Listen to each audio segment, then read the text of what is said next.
what dream we have and what we feel about the dream that we have and all those things. But the reality is, that dream is fiction. And then that's a night dream, and then there's daydream, and it's equally fiction. But we're identified with it through the agency of false ego. So it's a very clever apparatus,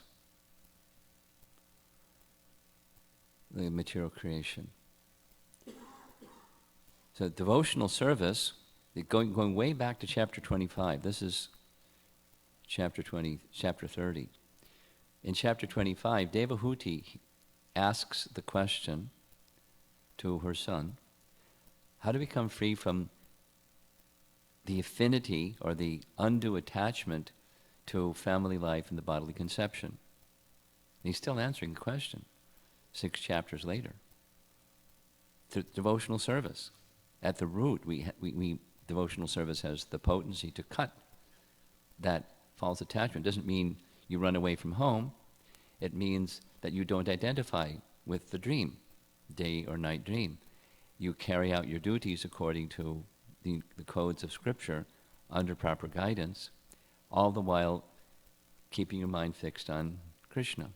Exactly as Krishna says in Bhagavad Gita to Arjuna, perform your prescribed duty and always think of me.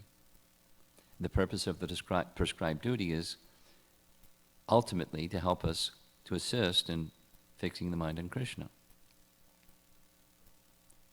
Because if you act sinfully or averse or against the codes of Dharma, consciousness is covered. You don't remember Krishna.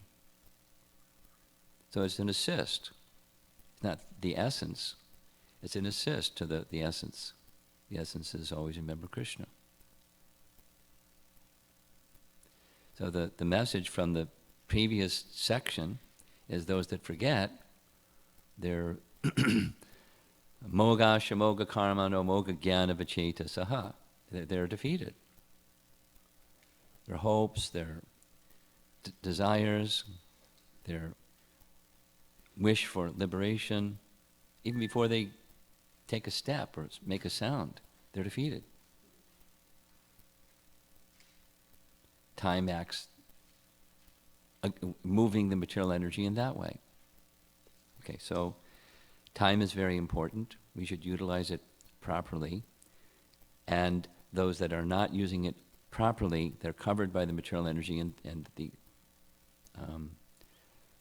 metaphor that's being used is one in such a condition doesn't recognize that as the cloud is being carried by the wind, we're also being carried by time.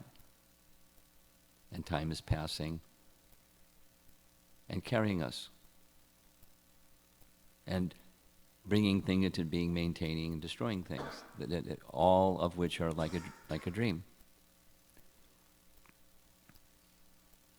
Text 2.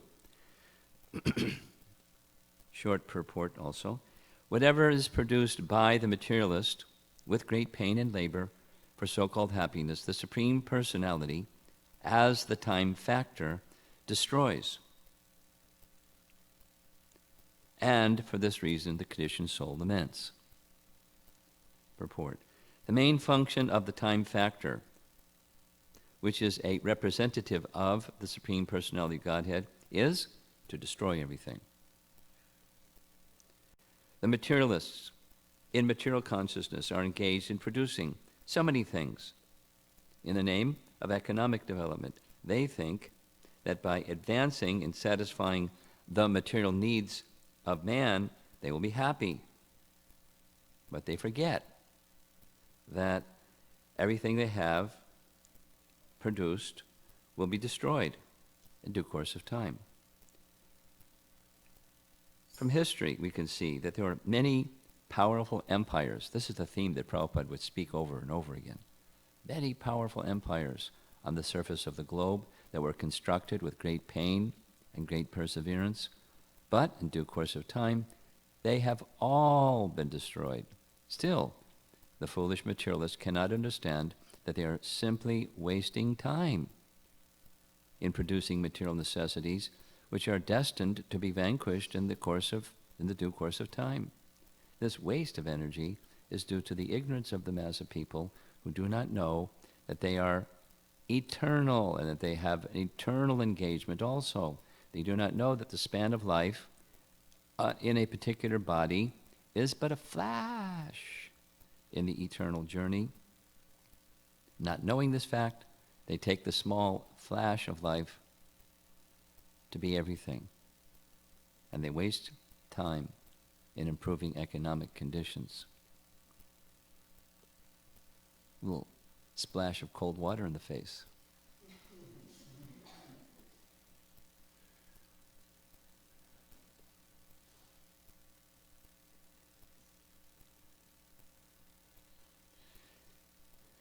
In Washington University in St. Louis, there's a Krishna house, and one of the students that was attending the Krishna house was from China. And his field is economics. And I remember having a discussion with him. He said, you know, the more I read and hear about Krishna consciousness, this is diametrically opposite to consumer economics.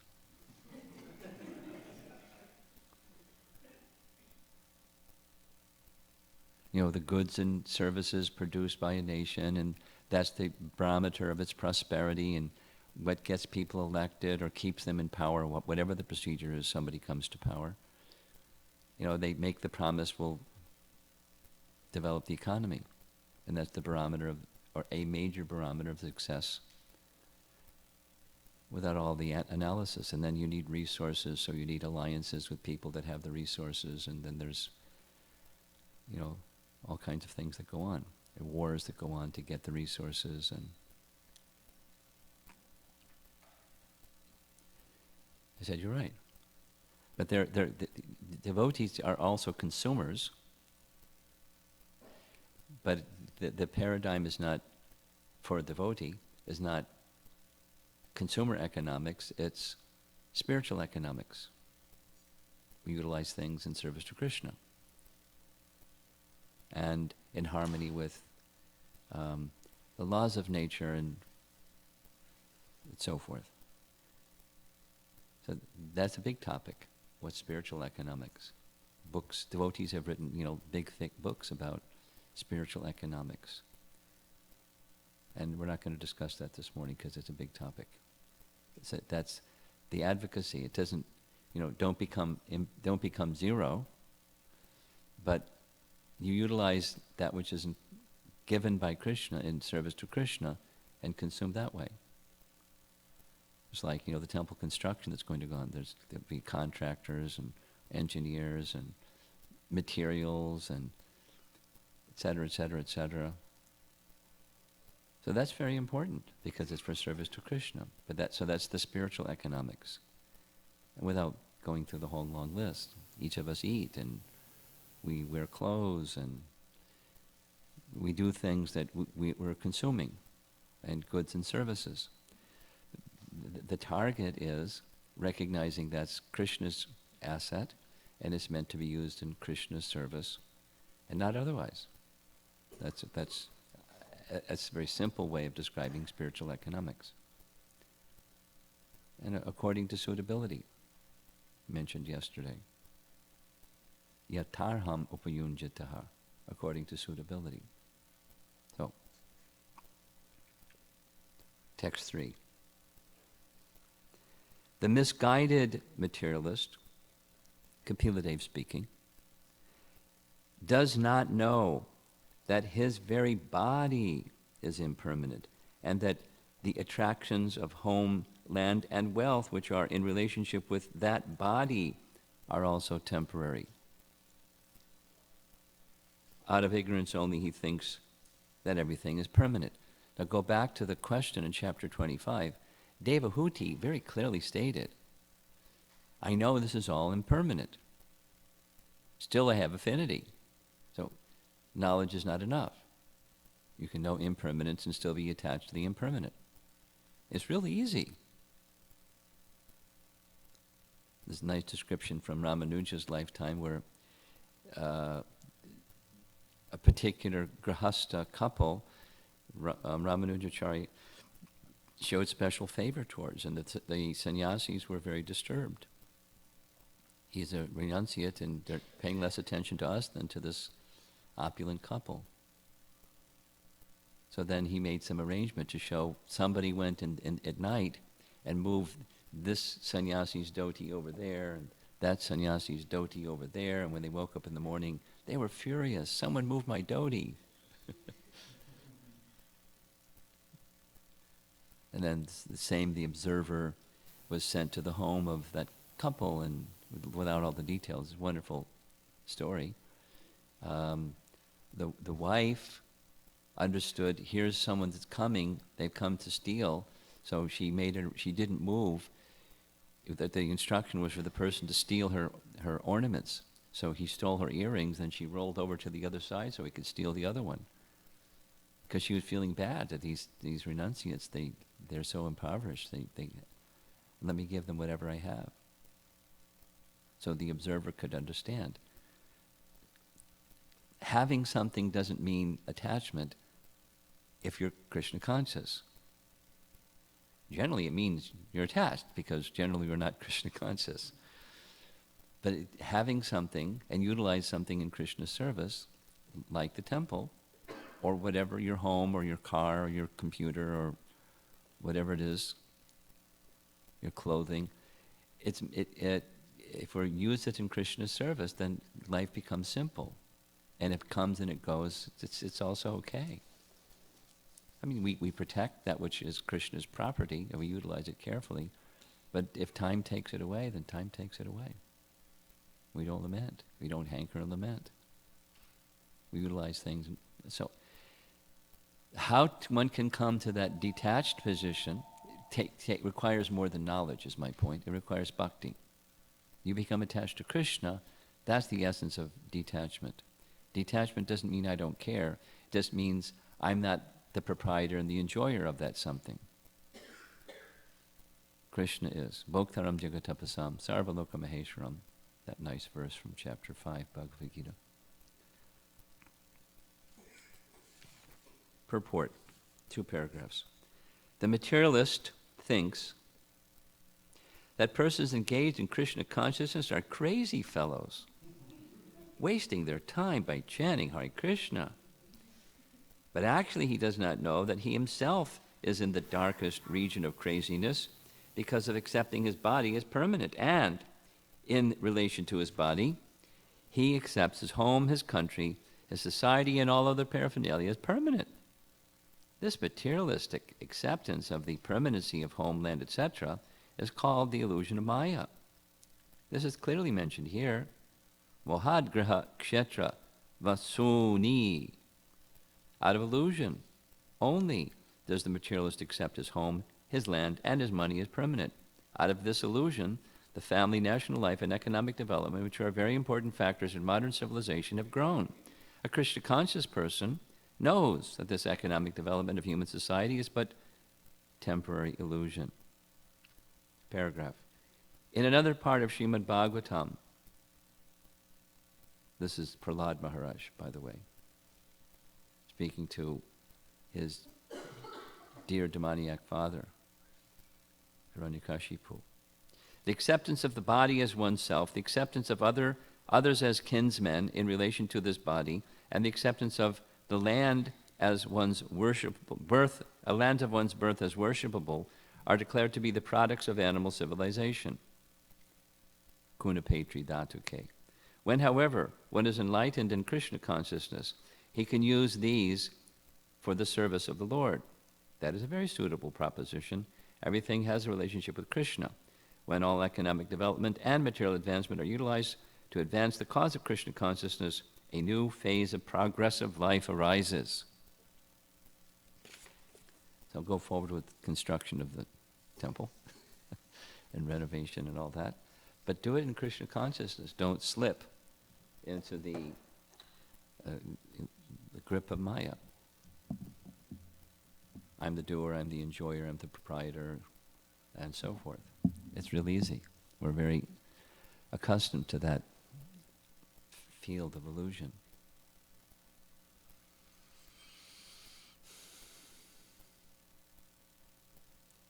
So there, little summary, there's forces acting on us. One of them is time. Has anyone seen time? Like, has anyone seen an electron? There's a whole field of study of electronics. And who's seen one? Well, we utilize it all the time, electronics. It's a big industry, huge industry, electronics.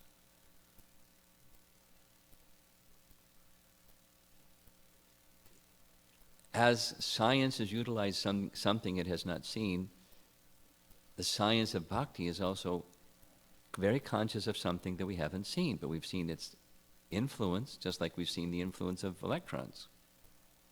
It does things, or electrons do things. Makes things hot or make things cold, depending upon, the engineer's design of the device. And so many things electrons do. Similarly, time is something that's not visible, but it's a force to be utilized properly. And when utilized properly, it has one result, and when not utilized properly, it has another result. So we're spiritual scientists. And we're being taught by Kapila to utilize time properly. And what does it mean to utilize time properly? And because time is influencing things, to use those things. Economic prosperity, or whatever. Developing your career, or studying as a young person, going to school so you can have a career, have a job, and maintain your family. And so we don't not do those things, we do those things, but in Krishna conscious way. At least the training is there, the opportunity is being provided to come to that position. And we have to be thoughtful. This is not a mechanical process. It's not, remember Prabhupada speaking this point of a devotee is thoughtful. Manishinam, he kept repeating the phrase from scripture. We have to be thoughtful about hearing these things. In other words, it's not just an academic thing that we're doing, hearing Kapila Dev speak something. It's meant, to act, the understanding he's given is meant to be acted upon in our lives. Redirect our consciousness from the affinity for the temporary, asat trishna, to affinity for Krishna. And utilize the energy and utilize time and utilize whatever ability we have and whatever resources we're given or whatever in a proper way, in service to Krishna.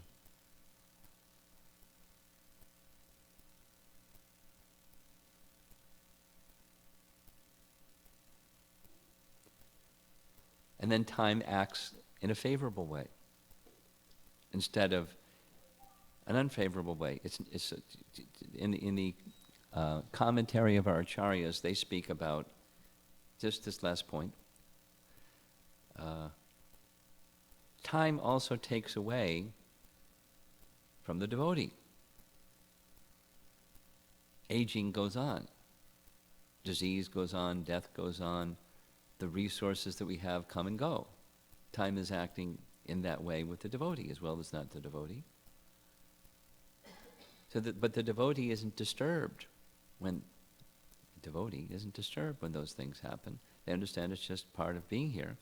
And so when there's some resource,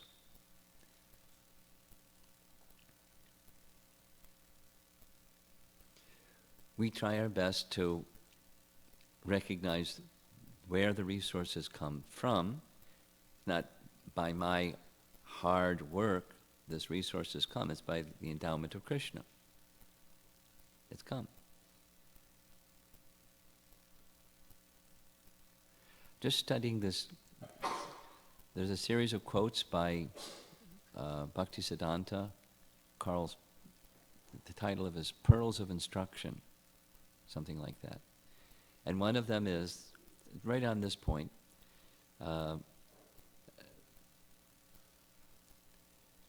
when misfortune comes,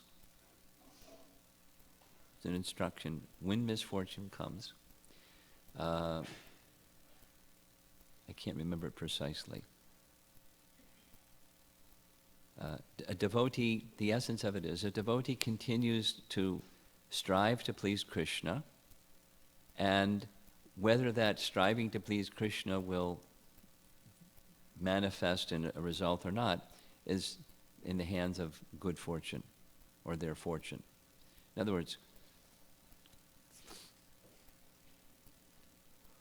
the essence of our life in devotion is to please Krishna. The essence of our life in devotion is not get some result. We want results. Prabhupada came to America under the instruction of Bhaktisiddhanta to do something, which means, there's a result. But he understood whether there's a result or no result. The essence of my happiness is carrying out the instruction of my spiritual master. And he was tested. For a whole year, nothing. Struggle, and you read in Lilamrita, my goodness, what a struggle. Prabhupada said later to his earlier disciples, you would never have been able to survive. I mean, New York is a hard place. Didn't have any money, like, hobo, a homeless man. From an aristocratic family and having in his lifetime disposal of everything. Roaming the streets like a vagabond. Krishna protected him, but, can you imagine living this way? Dr. Mishra befriended him. He gave him an office space to live in that wasn't even a toilet or place to shower. He had to go at a certain prescribed time in the morning, in the middle of the winter, down the street to Dr. Mishra's place and use the shower, take a morning bath, and cook there. It was just an office space. Can you imagine? I had no money. What's he doing? Who could do that? Etc. Etc. Etc. But his happiness was not, I have a nice place to stay. His happiness was carrying out the instruction of his spiritual master. And it was tested, and no result came, and he continued. He renewed his tourist visa, stayed for a year. And then things started to happen. Whole year. Think about the tribulations that we have to contend with, and my goodness, it's in comparison.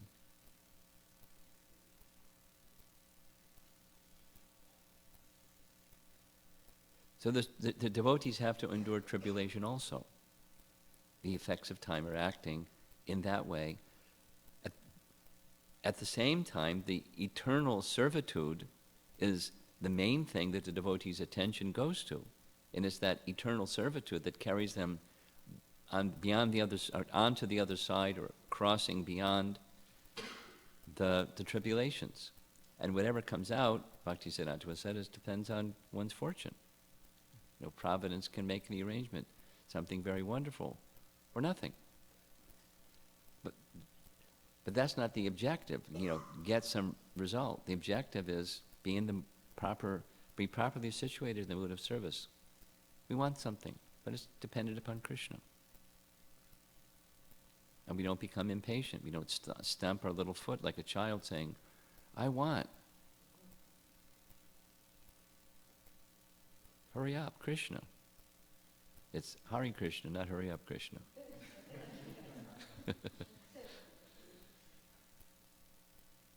And then the time energy works in a different way. Okay, I'll end with that, see if there's some discussion.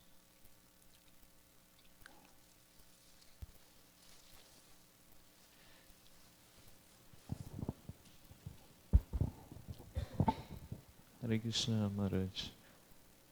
Maharaj, I had this question when you were mentioning about how valuable time is, knowing that my time is very limited. I have this tendency to get things right or make less mistakes as That's much good. as much as possible. That's good.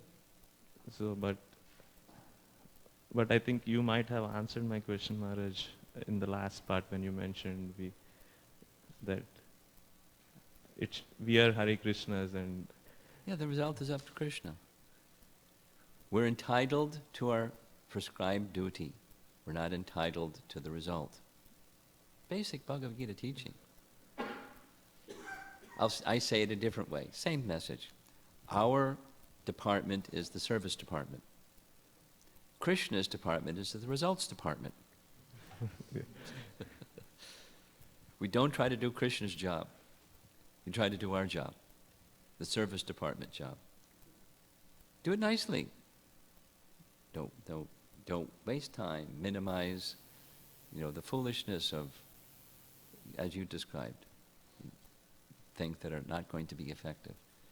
But we don't get obsessive about it. We just are conscientious and move along in that way. And the results are up to Krishna. Or as Bhaktisiddhanta said, the outcome is one's fortune. And it can go this way or that way. Our attachment goes to Krishna, not to the results. Using our founder Acharya as an ideal example. And Bhaktisiddhanta. And any great personality. Go ahead. You want to say something more? Maharaj, how do I overcome this tendency to see my success? Basically, I'm not sure if I can use the word failure in spiritual life, because there is something to learn from every moment. So how do I know whether I'm successful? Because I tend to see everything in terms of the results. Well, this is the same topic.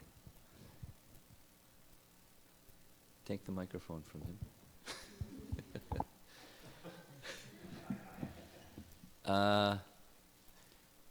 Be in the mode of service. That's your success. Just using that example that I gave of Srila Prabhupada. He was very clear. His success was that he was carrying out the instructions of his spiritual master. That was his instruction, and he was doing his instruction. Whether it would be successful or not successful. He describes, that when arriving in the Boston Harbor. Mission impossible. How will these people accept? But somehow or other, you've sent me here. So that's, using that example, that what's your instruction? Always remember Krishna, never forget Krishna, try to imbibe the teachings and live by those teachings. And we're imperfect in all ways, but you strive to carry out that, the core instruction. And then as much of the essence of other instructions. Because they're all assistants to that one instruction. And you strive to the best of your ability. And the ability may go up and down even in the course of the day, or the course of a week, or course of a month, or course of a year. But just stay sincerely in that mood of striving for what you understand the instructions to be, and seek clarity for what the instructions are, and so forth. And then just immerse yourself in that, using the language that Prabhupada is saying, eternal servitude. Not conditional servitude, based upon outcomes. That I celebrate when I get a good result, and I become sad or lethargic or depressed when I don't get a good result. Or beat myself up or something. I must be a bad person. So those are just the modes of nature. Just stay in the mood of service. Eternally. Strive for that. And that's the perfection. Act in your relationship with Krishna. That's the perfection. That's what the purpose of the instructions are. To carry you to the position of Nityam Bhagavata Sevaya. Just always being hearing and serving Bhagavan. And the representatives of Bhagavan. In the form of the book Bhagavat and the person Bhagavat. And you do that.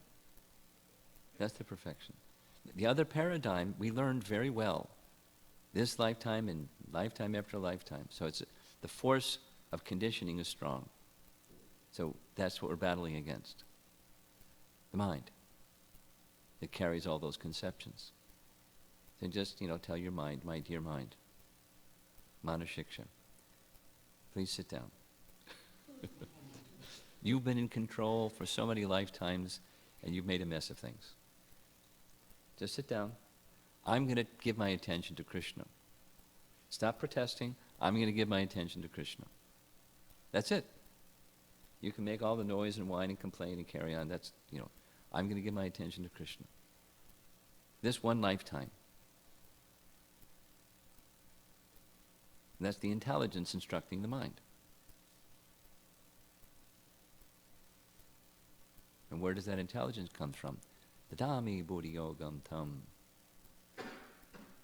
nena mam upiyanti te. Krishna gives that. Unto whom does Krishna give that? Tesham satata yuktanam. Vajatam priti purvakam. That's who Krishna gives that intelligence. So you do the first one and Krishna will do the second one. Focus on the first one. Krishna will give the second one. And then you can tell mind, be quiet. If you don't be quiet, I'm just going to ignore you. I'm going to move on. I've had it with you. You're a bully. I don't like bullies. I've had it. No more bullying. Okay? And just be strong on the first part, and the second part will give you the buddhi to do that. It works. Something else? Yeah? Maharaj, I always get impressed, like I want to be on time like you. You always follow timings, and I want to do that, but somehow I never, 90% of the time I fail. Being on time is important, or giving value to time is important. Like Krishna Yes. likes anything, or how, is it only sincerity? Only Sincerity or sincere effort or... sincerity? Sincerity is what you're saying? But Krishna likes sincerity. And if you're sincere, Krishna will help you. If you're sincere, Krishna will help you in all ways, including breaking this habit of not being on time.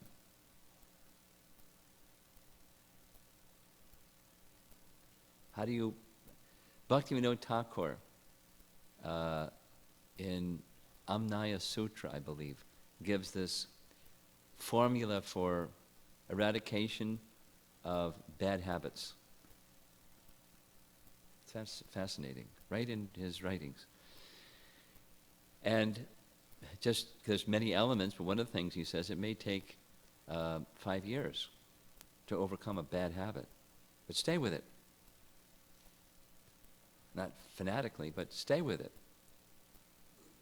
And you'll find that if you can just take this one thing, if you focus on this one thing, because there's so many things, so many things, nothing's going to happen. Focus on one thing, and other things will also improve by focusing on one thing.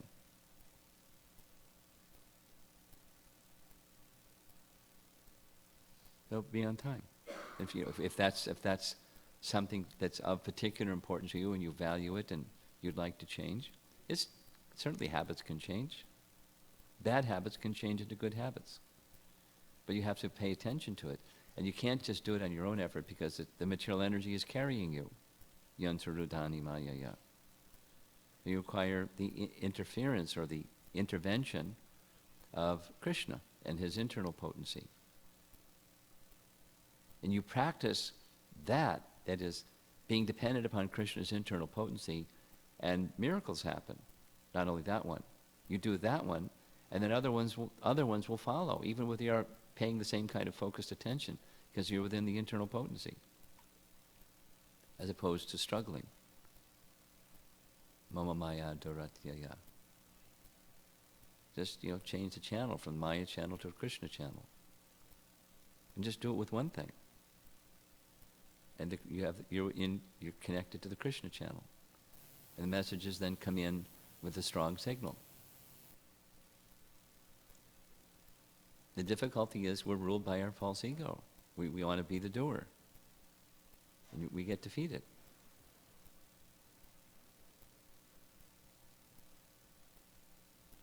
The weakness of the soul is acting independently from Krishna, act in a dependent upon Krishna manner, and there's greater strength. The formula is really simple. Which is greater, A or B? My own effort. Or B, my effort and Krishna's help. Really easy. But we keep choosing A, even when we're trying to be a devotee. So choose B. Yes. Hare Krishna Maharaj. So, yesterday would say, what is the difficulty? So, Yeah. so that's so interesting, and again, it's so confusing too, that having the faith in Krishna, we have seen scripture after scripture, from the life of Prabhupada, from life of yours, and our day-to-day life too, wherever we had those moments of faith, we have been successful. But why we just have those moments of faith? Why just our lifetime is not 100%? Because we're weak. Because we're weak. We have very strong affinity for enjoying matter. And so spiritual strength is weak, weakened by that affinity for matter. Spirit is stronger. Here's a little lesson. I'm developing a seminar on this topic, so I'll just say it in 3 minutes, but it's going to be like a 2-part seminar. It's very important for devotees to understand the answer to the question you're asking. It's due to anarthas. Anartha, listen carefully, anartha has the power to block spiritual power. Like the cloud has the power to block the heat and light of the sun. And there's different degrees of clouds. But thick clouds have the power to block the heat and the light of the sun. Similarly, anarthas is the reason why, the answer to your question. And where do anarthas come from? The chief one is offense. And not just in this lifetime, according to Jiva Goswami in Bhakti Sandarbha. It's lifetimes. We bring all this baggage with us of anarthas that are due to previous offenses. And when we take up spiritual practice, there's moments when the clouds part. And then the clouds close again. So that's the difficulty. It's our previous offenses. So it's not just, an interesting subject matter and nectar devotion. It's something that rules our lives. So we must become very attentive to avoiding offenses, and especially avoiding the offenses against the holy name. And the whole of 10 of the 13 chapters, 10 of the 15 chapters of Harinam Chintamani is just one by one going through the 10 offenses. And then the chapter before that is why? Because it produces clouds that block the sun of the holy name. So the sun of the holy name in the heart is blocked by anarthas that arise from offense. And we're carrying this with us. It's not a small matter. Offense is not, notional. It's very powerful.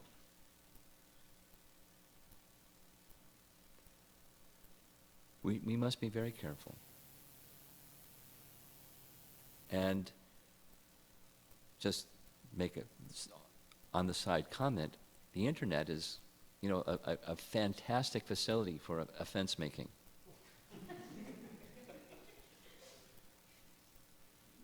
Some people, that's all they do. They don't even twiddle their thumbs. They got their fingers on the keyboard making offensive things all over the place. And then people go to those things and become polluted. And then ask the question, not saying that you or anybody else here does those things, but then, even those moments become less frequent because of the anarthas that have arisen from the offense of hearing that garbage. It's very sad. So one should be very careful with how you utilize time.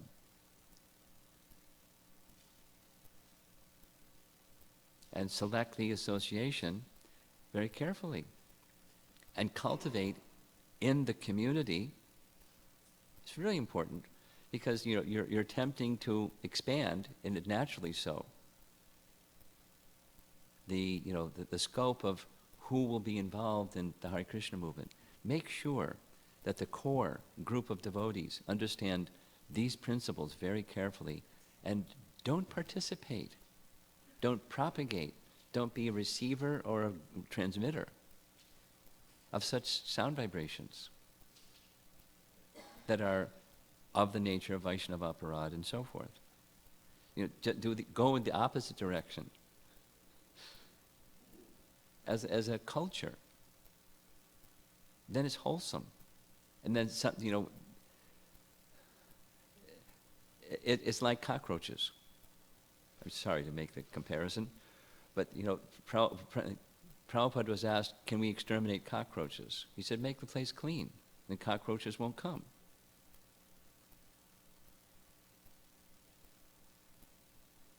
Don't exterminate, just make the place clean.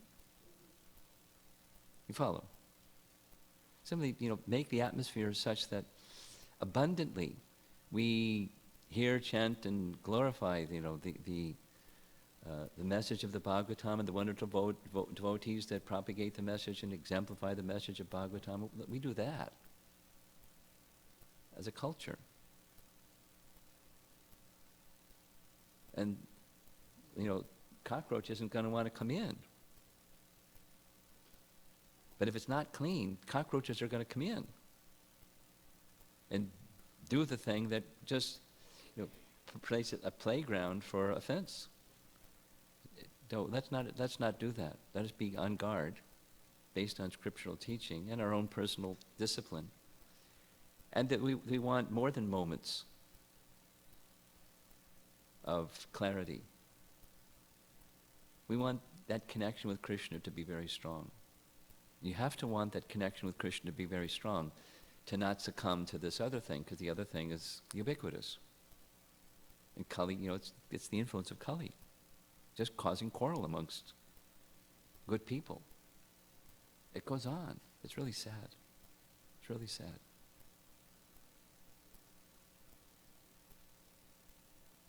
Very sad.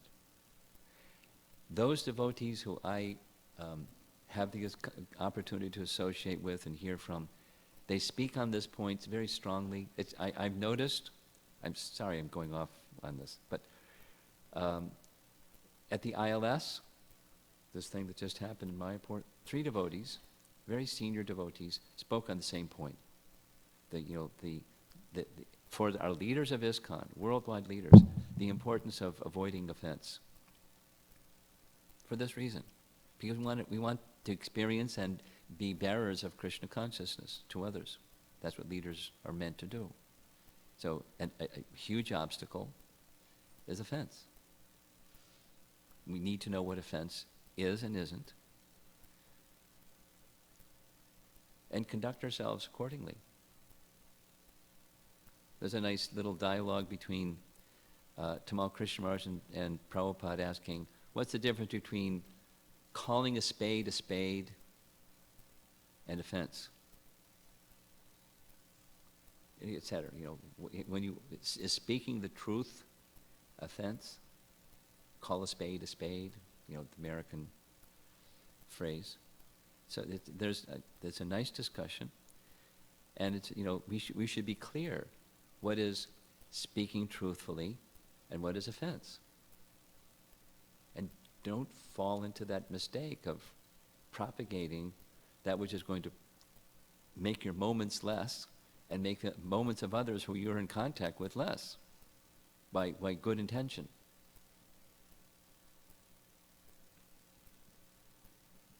Sorry, I pushed a button.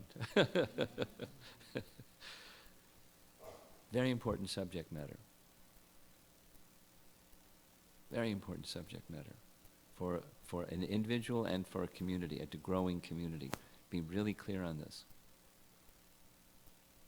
Because we want our connection with Krishna to grow and grow. Otherwise, why are we here? That's what we want. So don't, the influence of Kali is very strong. It's all around us.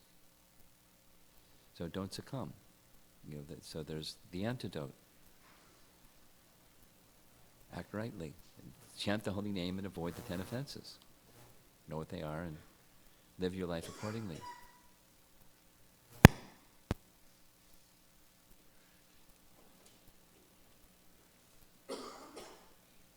Okay. I'm looking over there, but you're pointing to them. Go ahead.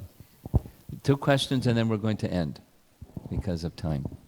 Hare Krishna Maharaj, thank you for the wonderful class. My question is, I'm focusing on the practical steps, kind of. We know it's like a cycle. I have asked this question before, but that question was before I implemented some hearing and chanting. Like the moment I stop the hearing button, the moment I stop the chanting button, immediately Maya channel starts, immediately, without even a second break. And it is so obvious that you don't even realize that Maya channel is started.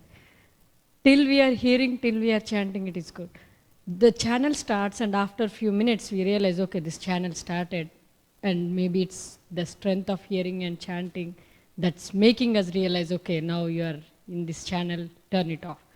But due course of time, after some time, because there is like, we are doing our chores, household activities and everything, slowly that fades away and you are completely into the channel without even, you don't even realize we have to forget that, turn off the channel. Hearing and chanting helps, but again, as you mentioned, that anarthas, what is causing, and we have this previous baggage, and even while chanting also, like we are making namaprads and all offenses against the holy name. So what are the practical, like hearing and chanting is 2 things we are doing, but still it seems so like difficult even to imagine there will be a day that this Maya channel I could turn off, like, easily. Like, at least I will realize that the channel is on. Like. Okay. Take the microphone. I'll say 3 things. Similar to the first one is similar to a comment made previously. Which is going to be more powerful, your effort or your effort plus Krishna's help? Real easy. Therefore, my recommendation is, don't just strive, but call for Krishna's help as you're striving. The difficulty is the false ego sense of doership as opposed to the devotional sense of depending upon Krishna as you're striving. It's the change of the channel from Maya to Krishna channel. I'm not saying you don't do that, but it's a practical response to your question for something practical.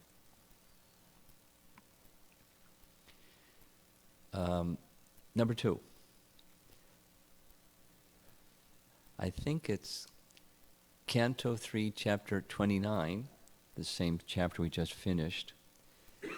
Text number 41, I think it is, where Kapila Dev is describing to Devahuti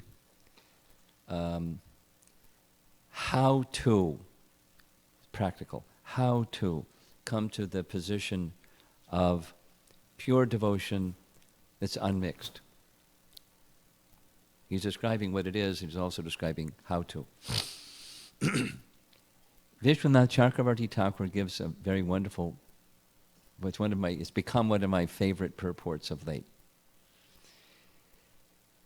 He describes that in pure devotional service one has this relish of hearing and chanting, but now here's the how-to part, in such a way that one hears the qualities and the faults of one's anta karana. You know what karana means? Causation. Anta karana, the causation within. It's not in the verse, but it's a term that Vishwanath Chakravarti Thakur uses consistently throughout his Bhagavatam commentary, indicating the subtle body. Anta karana. A little bit like the discussion yesterday evening, you weren't there. The subtle body is animated by the soul, and the subtle body and the soul animate the gross body. When the soul leaves, so does the subtle body, and the gross body disintegrates. The gross body seems to be alive because of the presence of the soul. And then the subtle body, the antakarana. So we all have one. A subtle body, or an antakarana. And through the process of hearing, so it's the qualitative how-to, practical. Vishwanath says one should hear the qualities and the faults of antakarana. And so we should hear in that way, hear with practical application in mind. I'm hearing Bhagavad Gita or Srimad Bhagavatam or whatever, and the way in which I'm hearing, this is the practical part that you're asking for, hear with that purpose, not information gathering, not even just purification, because purification can become again very covered. Like, you clean the sink or clean a pot and you go cook something and the pot and the sink are dirty again. You have to go clean it again. That antakara, this process is on the platform of the soul. The affinity for matter can be changed. But it starts, an essential part is the hearing process cleansing the negative parts of our antakarana, our conditioning, our upadhis, who we think we are. And the process of hearing is meant to remove those upadhis. And then the third point, he says, this is all possible through sadhu sangha. It's just like a little capsule statement. We can't do it on our own, is another. Besides, you need the mercy of Krishna. How are you going to get the mercy of Krishna? Through the mercy of Krishna's representatives that carry the mercy of Krishna. And so we have to open our hearts to and make arrangements for sadhu sangha. And that's partly what Bhakti Vriksha is intended to do, is to, bring people together in sadhu sangha. It's not just, the facilitator of the Bhakti Vriksha group, that's the sadhu and everybody else is nobody. Not like that. We have to have respect for the bhakti that's being carried in the hearts of those who are attending the Bhakti Vriksha group, because that's what it is, a Bhakti Vriksha group. And then, it work together to help one another overcome the antakarana deficiencies, not just hide them. We can even hide them from ourselves, what to speak of in our family, what to speak of in our Bhakti Vriksha group. So this is sadhu sangha as the means. It gives strength beyond our own strength. Practical. Now if our hearts are not open to that, we're not going to receive it. We'll go to the Bhakti Vriksha group and it's a social event. And, take a little prasadam. And how's it going? So if we have another spirit, another purpose, we'll seek out that association. We'll be that kind of association for others. You don't have to be like, a fanatic or something. You can't talk any social things because we're supposed to be here for this other higher purpose. We're social beings. But we also, the devotee means one who wishes to be, and just like that discussion on Friday evening, we wish to be in our relationship with Krishna and do all the things that we do. This is practical. Now, back to your, the starting point of your question. Our conditioning is otherwise. Even we're hearing and chanting. So here's some practical messages to help the hearing, chanting go to another level. And beyond the rerun of what you described at the beginning part of your question. So the good news is, where would you be without the hearing and chanting? Don't answer that question. We're benefiting already. So don't beat yourself up that, I'm all that negativity. We're benefiting. Now take further benefit in practical ways. And help one another, starting in the home and then in the community. Help one another go to the next level, even if it's just one little step. And then celebrate, and then take the next step, and work together. That's sadhu sangha. That's why the Hare Krishna movement, Prabhupada writes right in Nectar of Instruction. That's why he created the Hare Krishna movement. ISKCON, to promote those loving exchanges. He's revealing one's mind in confidence and hearing exactly this point.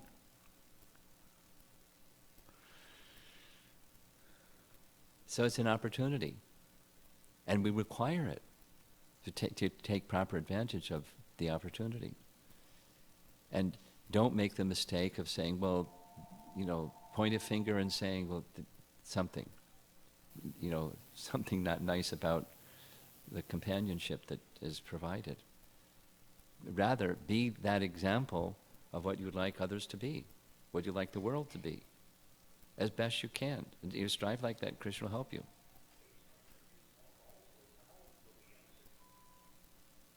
Uh-oh. Last question. Microphone? No, I'm not going to keep going. I'm sorry.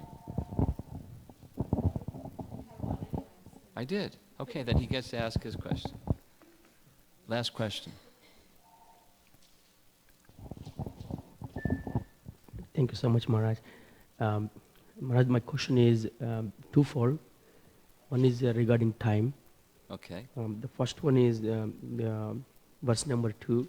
It says, whatever is produced by the materialist with great pain and labor, so-called happiness, Supreme Personality of Godhead as a time factor destroys everything.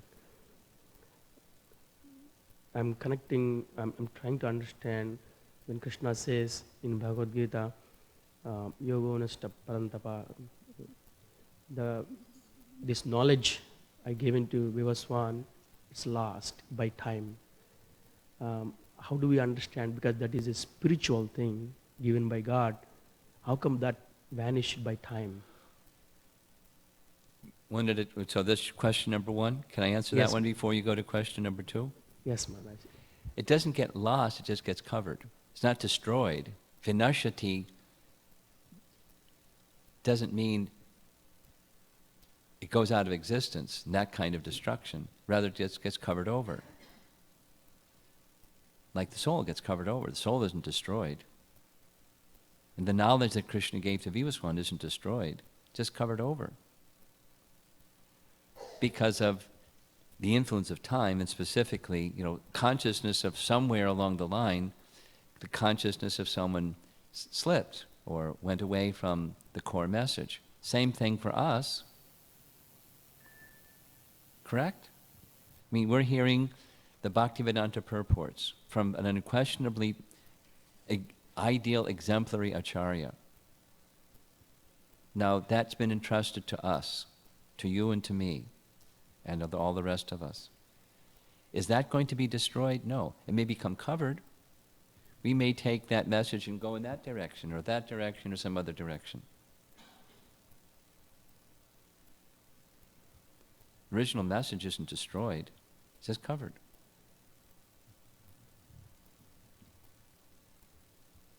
What do you think? Does that address your question? Yeah, the word used is nashta. Nashta. Vinashati, same. Nashta. It's not, I don't want to say it again. It doesn't go out of existence, not that kind of destroyed. It gets covered. Bhaktisiddhanta uses, maybe it's just the same thing said in a different way.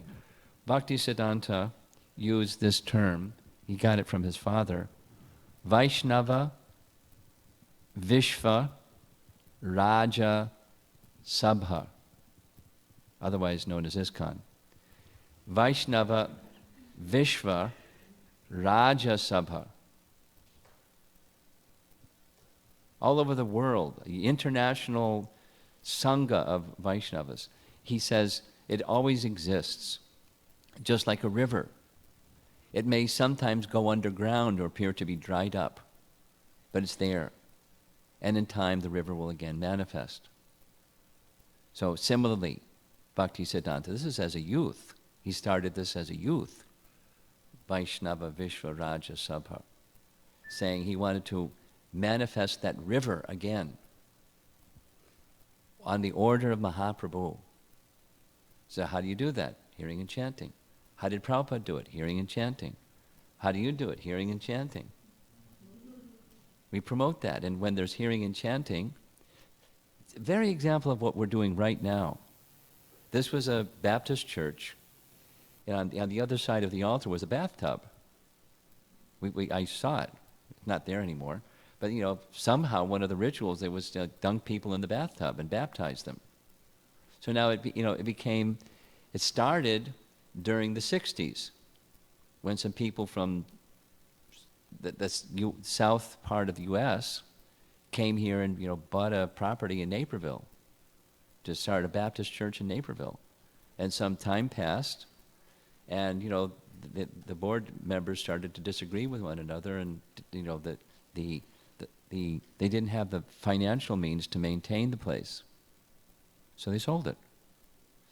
Now, a place that was not habited by people is now habited by people. Why? Hearing and chanting. Life attracts life. That's what Prabhupada would say. So it's not that vinashyati or nashta, the knowledge that Krishna gave to Vivaswan, was destroyed.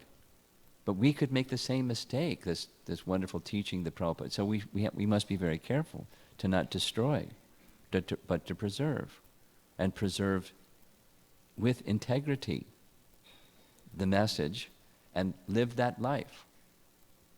Become perambulatory Bhagavad Gitas. That's what we're supposed to do. And that we could take the teaching and do something else with it. That's how it becomes nashyati. So let's not do that. The baton is being passed to the next generation. Please carry the baton very carefully. You follow. Yes, Maharaj. Okay. Very nice. Thank you so much. Okay. The second question is, a long time back I heard the Chand Pran Prabhu giving Bhagavatam class on time factor. He gave a definition of time as change of events. If there is no change in event, there is no time. So in the material world. So I'm curious to know what is the spiritual eternal time, because there is no change, there should not be any change in the event there. How do I relate, or how do I understand spiritual time? It's a mystery. We discussed it. But so I don't want to retell everything that we discussed. Jiva Goswami says,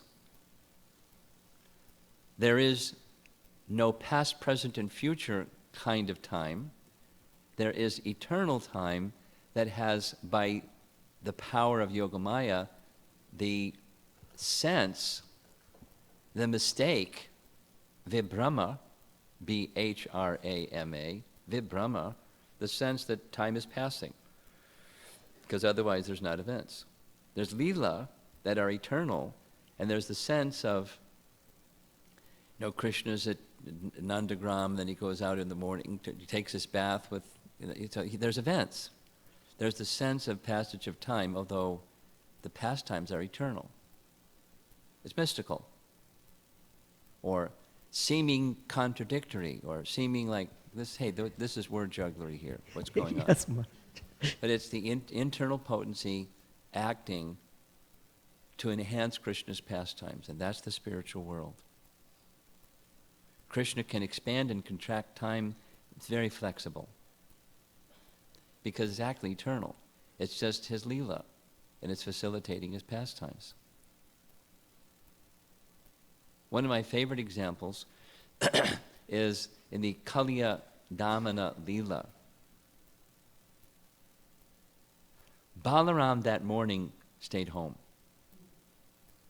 Krishna and the cowherd boys went in a very unusual pattern. They left very early, and right away they went to the river Jamuna, and the cowherd boys became very thirsty, so they wanted to drink the water, and they as if died.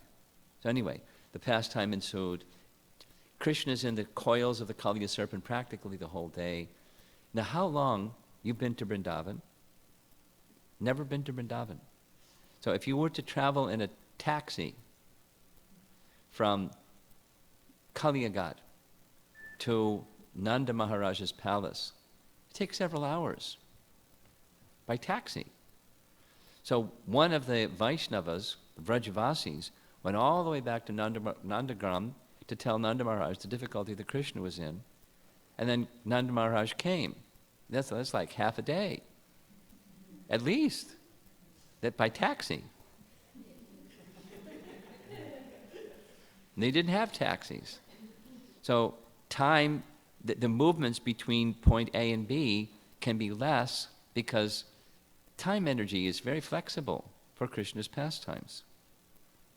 Like Prabhupada described, when asked, how did Krishna cover all of Vrindavan in one day? He did it every day. And Prabhupada's answer was, Vrindavan is like a lotus, and sometimes the petals expand and sometimes they contract. Then space can be, distance can be less if the petals contract. The time and space are very flexible because it's just for Krishna's pastimes. So that's very high sounding and very clever, and for a materialist it's humbug. But for the devotee it's the internal potency. There's the sense of passage of time, although time is eternal, and therefore there can be events in Goloka. Thank you so much, Maharaj. Hare Krishna. Thank you very much. Prabhupada ki jai.